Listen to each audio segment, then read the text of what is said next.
아니 진짜 불면증 때문에 고생하시는 분들은 잠에 대해서 되게 민감하게 생각을 하실 것 같은데 사람은 왜 자는 거예요? 그래요. 잠은 왜 잘까? 그러니까 한마디로 얘기하면은 잘 모릅니다 아직. 잘 몰라요. 근데 그 분명한 사실은 잠을 안 재우면은 다 죽어요. 그러니까 잠을 자긴 자야 되는데 정확히 잠이 어떤 이유 때문에 생긴 건지에 대해서는 여전히 그 모두가 동의하는 그런 답이 있지는 않다고 하더라고요.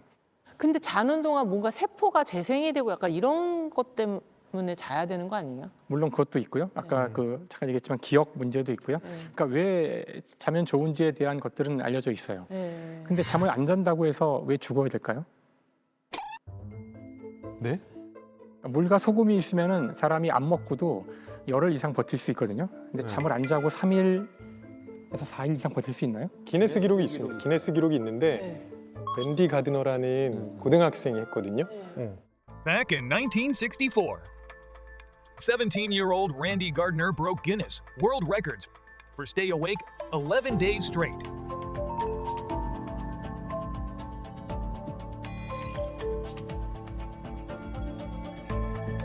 걔 어떻게? 그리고 죽었어요?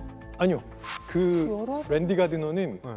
11일 정도 앉았을 때는 자기가 도전을 이어갈지 아닐지를 판단할 수 없을 정도였어요. 그래서 굉장히 위험하다고 생각해서 기네스 기록위원회에서 도전을 중단시켜버립니다.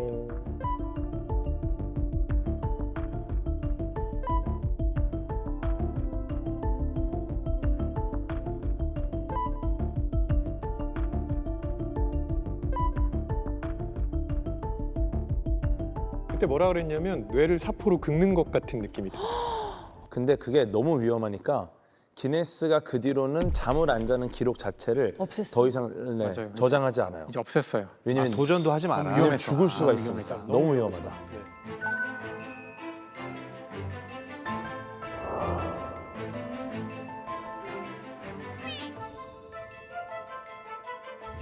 모두가 잔다는 것은 곤충도 자고 새도 자고 고래도 자고 다 자는데 그들의 잠을 자는 패턴이 똑같지 않거든요.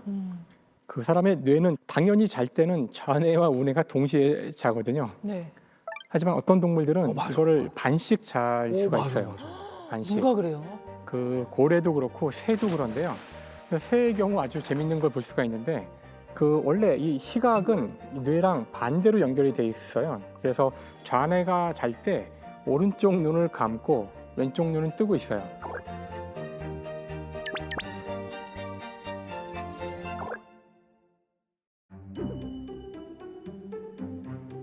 어머. 새가 이제 한쪽 눈만 뜨고 있을 수 있거든요. 그럼 그때 이제 상황은 자는 거예요? 나머지 반 뇌는 자고 있는 상황인데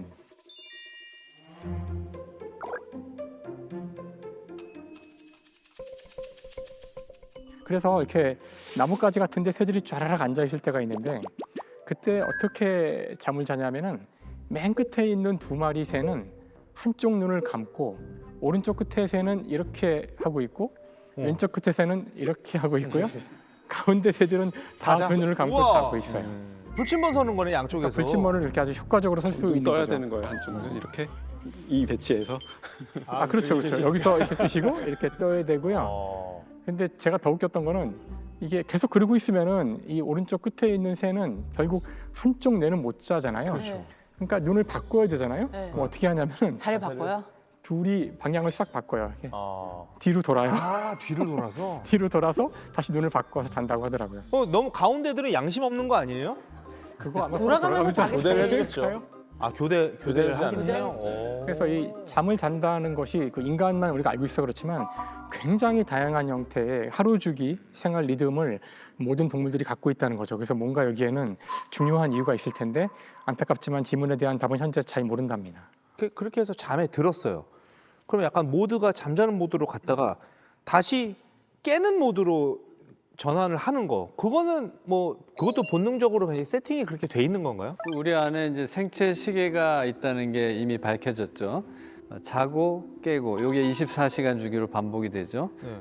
근데 이 수면뿐만 아니라 뭐 여러 가지 호르몬 분비라든가 단백질 생성이라든가 다음 날 쓸 뭐 에너지 비축 이런 것도 이렇게 24시간 주기로 이렇게 돌아가는 게 밝혀졌어요.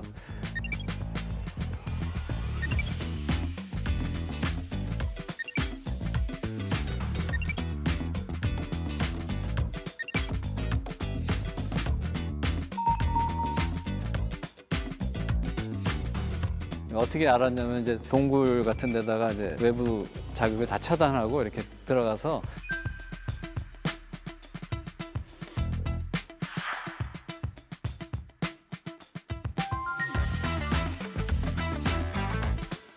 당신이 자고 싶을 때 자고 먹고 싶을 때 먹고 깨고 싶을 때 깨십시오.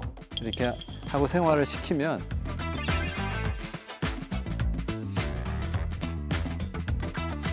나중에 이렇게 재보면 한 24.2시간, 24.5시간 이런 거죠.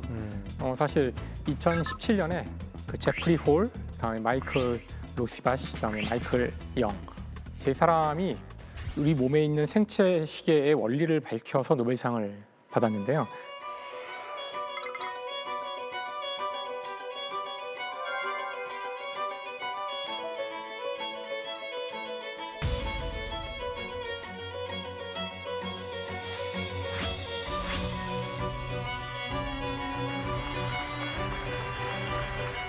그러니까 여기 이 생체 시계란 건 아까 말씀하신 것처럼 저희가 동굴 속에 들어가도 무언가 우리 몸 안에서 째깍째깍 돌아가는 시계가 있다는 거예요. 근데 이제 과학적으로 혹은 이제 물리적으로 생각해 보면 햇빛이 없이 시계가 돌아가려면 무언가로 시간을 재고 있어야 돼요. 맞아. 그러니까 뭘로 재고 있냐면은 어떤 물질의 양으로 재고 있거든요. 물질이 무엇인지를 알아야 되는데 일단 단서가 된 거는 사람으로 실험할 수는 없으니까 초파리로 실험을 했고요. 초파리의 경우 번데기에서 성충이 나오는 그 시간이 있는데 그때가 대개 아침 시간이에요. 대개 아침이라는 얘기는 무언가 시계가 있어서 그 시간에 맞추는다는 거거든요. 근데 이제 흥미롭게도 피리어드라는 유전자,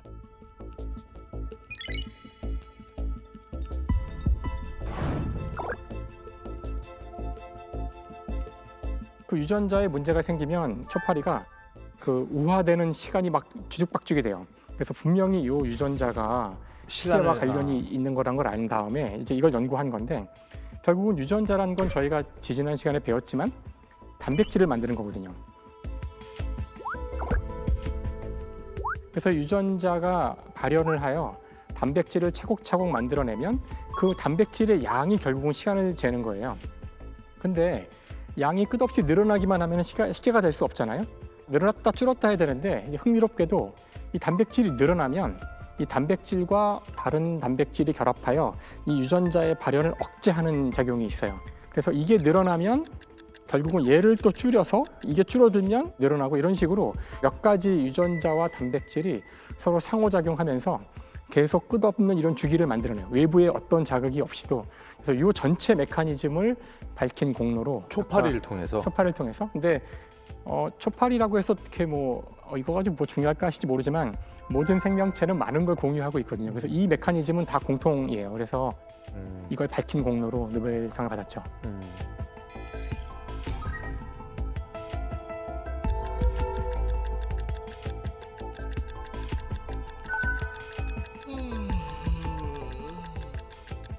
그럼 사람은 아침이 되면 눈을 뜨고 밤이 되면 잠을 자게 설계가 됐다는 거잖아요. 아침잠이 유독 많은 사람이 있습니다. 그건 어떻게 된 건가요? 사실은 생체 시계가 사람마다 달라요. 아침형 인간도 있고요. 저녁형 인간도 있습니다. 그리고 이거는 상당히 유전적인 영향을 많이 받는 부분입니다. 근데 아침형 인간의 우리 사회의 시스템이 맞춰져 있다 보니까 저녁형 인간이 조금 힘들어요. 그래서 자기와 맞지 않는 사이클에다가 자꾸 맞추려고 하니까 불면증이 생기는 분들도 많은 거죠. 그러면 저녁형 인간이 다른 나라로 가서 그 시차가 바뀌어서 네. 그 나라는 아침이야. 그럼 적응하겠지. 거기로 이민 가서 살면은 완전 딱 적응하겠네요. 아니요, 거기 또 저녁형 인간으로 살아갑니다. 거기서도. 진짜? 네. 왜요? 빛이 들어오면 다시 맞춰요. 다시 맞춰요. 태양을 받아서 같이. 그럼 크게 돼요. 나 시차 때문에 지금 정신 못 차리고 있는 거 약간 그럴 필요 없는 거네요? 그냥 정신 못 차리시는 거예요. 그러니까 정확한 타이밍에 빛을 보셔야 돼요. 아, 그거였네. 오늘의 이제 가설이 아까 잠에도 이제 가격이 있다 그거였잖아요. 아침형 수면 그리고 저녁형 수면에 따라 매겨지는 뭐 가격도 다 다르다고 얘기를 할 수가 있는 건가요? 누가 더 뛰어나다. 뭐 연구를 하긴 했다는데 저녁형 그러니까 보통 우리가 올빼미족이라고 하잖아요. 네네네. 그 사람들이 그 아침형 인간보다는 인지 기능이 좀 더 뛰어나다는 뛰어나요? 네, 뛰어나다는 그런 결과가 있다는데 워낙 이런 결과들이 이렇게 그렇죠. 이렇게 딱 부러지게 답을 이게 주지 사람을 않기 때문에 대상으로 한 실험들은 사실 명확하게 정하기 어려운데 그렇지. 근데 뭐 저녁형이 조금 더 인지 기능이 뛰어나다라는 이야기 때문에 뭐 그 뒤로 나온 게 아침형 인간이 저녁형 인간보다 나은 것은 먼저 일어나서 잘난 척하는 것밖에 없다. 뭐 그런 얘기도 있습니다. 네. 그런 이야기를 하는 분들이 있어요. 아침형 인간들이 일단 사회를 장악한 다음에 아침에 학교를 가게 해서 아침에 시험을 보게 하면 아침형 인간들이 출세하게 된다. 뭐 이런 식의 어? 우리 문과 이과로 나눌 게 아니라 아침과 저녁과로 나눠야 되는 거 아니에요? 그 아침형이 먼저 일어나니까 얘네가 먼저 장악할 수밖에 없어요. 일어나서 세팅을 해놓으니까 그렇지. 저녁형이 깨보니까 이미 세팅이 돼 있으니까 뭘 할 수도 없잖아요. 더 중요한 문제는 아침형이냐 저녁형이냐 어느 시간을 맞추느냐 이전에 똑같은 시간에 맞춘다는 거예요.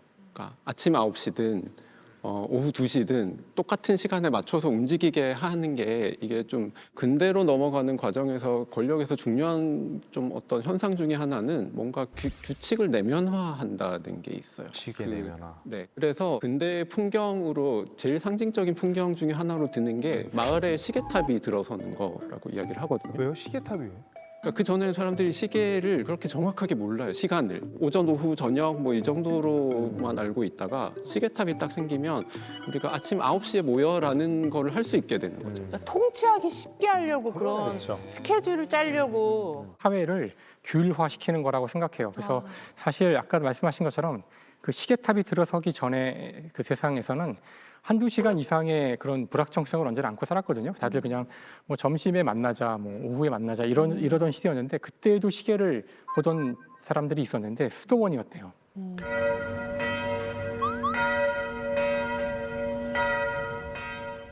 그래서 수도원에 들어간 사람들이 처음에 하는 이야기가 새벽 몇 시에 일어나서 기도하고 이렇게 하는데 막 다 죽으려고 그래요. 평생 그렇게 살아본 적이 없는데 몇 시에 뭘 하라 그러는 게 이들을 딱 규율에 맞춰 살게 하는데 가장 중요한 덕목 중에 하나였는데 그거를 전 사회로 확장하는 거죠.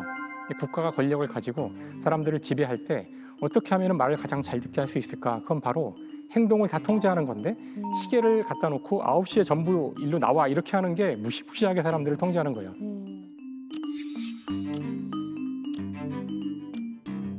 예전부터 그랬어요. 뭔가 우리 사회가 잠을 많이 자는 애들은 약간 게으르고 나태한 이미지를 조장해 와서 뭔가 괜히 죄책감을 갖게 하는, 자면 안 돼, 성인이니까 돈 벌어야 돼 하니까 사회적 비용 발생하고, 이게 약간 좀 문화적인 이유도 있는 거 아니에요?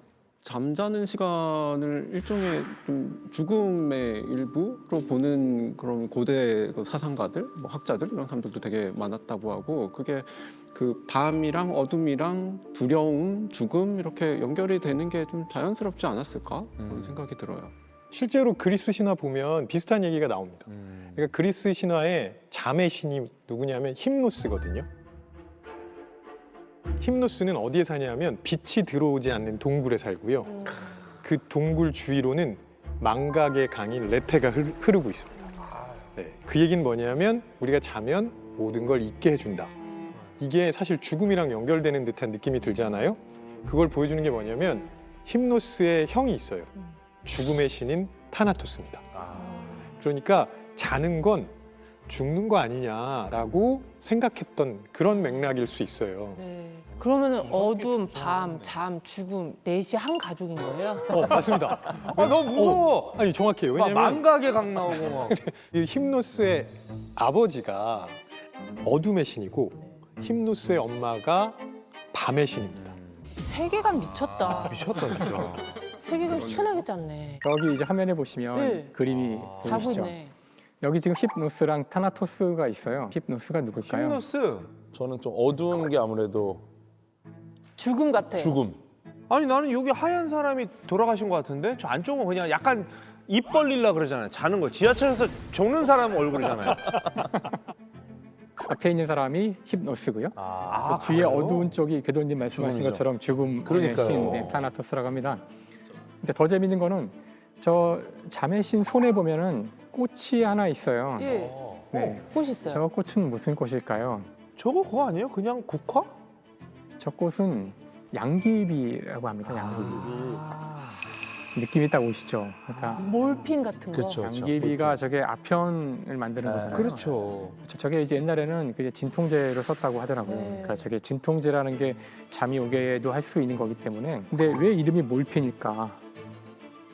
몰빵 아니 뭐 잠깐. 아 죄송해요. 아, 죄송한 게 아니라요. 죄송한 게 아니라 너무 같은 생각을 하고 있어요. 같은 생각을. 뭔가 그 몰핀이라는 이름은 바로 모르페우스가 꿈의 신이에요. 원래 꿈과 잠은 같이 가는 거니까. 아 그렇지. 네, 그렇게 해서 그리스 이름이 신화에서 유래된 거구나. 네, 그렇게 다 연결되어 있는 거라고 하더라고요. 자 오늘 가설 증명할 시간이 왔는데 진짜 오늘 가설은 뭐 다양하게 해석할 수 있는 여지가 있는 가설이었던 것 같아요. 우리 전문가분들은 어떻게 생각을 하시는지 좀 한마디씩 결론을 들어볼게요. 우리 배명호 작가님부터 들어볼까요? 네, 잠의 가격은 있을 거라고 생각하고요. 근데 그러니까 사람마다 그 매기는 기준이 다를 것 같아요. 비용으로 정의할 때하고 이거 나의 자아와 관련된 거라고 정의할 때 되게 다를 것 같아서 이거 문과에서는 가격을 책정하기가 너무 어려워요. 어렵죠. 궤도님. 잠에는 가격이 있습니다. 어떻게 보면은 그 잠의 중요성이 높아지면서 잠을 들지 못하기 때문에 더 많은 비용을 치르는 상황이 벌어지고 있다. 이때 해결책이 있습니다. 바로 제 영상을 보는 겁니다. 무슨 누구 영상이요? 실제로 제 영상이 없으면 잠을 못 주무시는 분들이 너무 많아요. 무료로 그 가격 그래요. 돌려드립니다. 대한민국의 수면제 같은 존재예요. 네, 정말 많은 분들이 궤도 씨. 틀자마자 주무세요. 그 영상은 뭐 내성 생기고 이런 거 없죠? 아, 내성 없어요. 내성 영원히 쓸 수 있고 무료로. 알겠습니다. 김상욱 교수님. 근데 이제 오늘 이야기를 쭉 하다 보니 잠이란 것이 얼마나 우리에게 중요한 것이었는지를 이제 깨닫게 된 것 같아서 이걸 가치로 따지는 게 정말 무의미할 만큼 중요하다는 생각이 특히 제가 한때는 잠을 잘 잤다가 이제 잠을 못 자게 됐을 때 그 잠이 얼마나 소중한지를 깨달았거든요. 잠은 가치로 따질 수 없다. 그만큼 중요하다. 우리 김혜중 교수님께서는 어떻게 생각을 하실까요? 잠에도 가격이 있다. 제가 마음을 바꿔야겠습니다. 저 모두 강의에서는 네. 이렇게 값싸고 쉬운 걸 왜 안 하시냐고 여러분한테 외쳤는데 잠이 네, 여러 선생님들 얘기하시고 또 인문학적인 그런 뭐 배경도 듣고 하다 보니까 비싸게 불러야 될 것 같아요. 잠의 가격이 그렇죠. 무척 비싸다. 진짜 근데 잠이 보약인 건 맞는 것 같아요. 그럼요. 네. 저는 잠은 타협의 대상이 아니다. 어. 탈배돼. 와.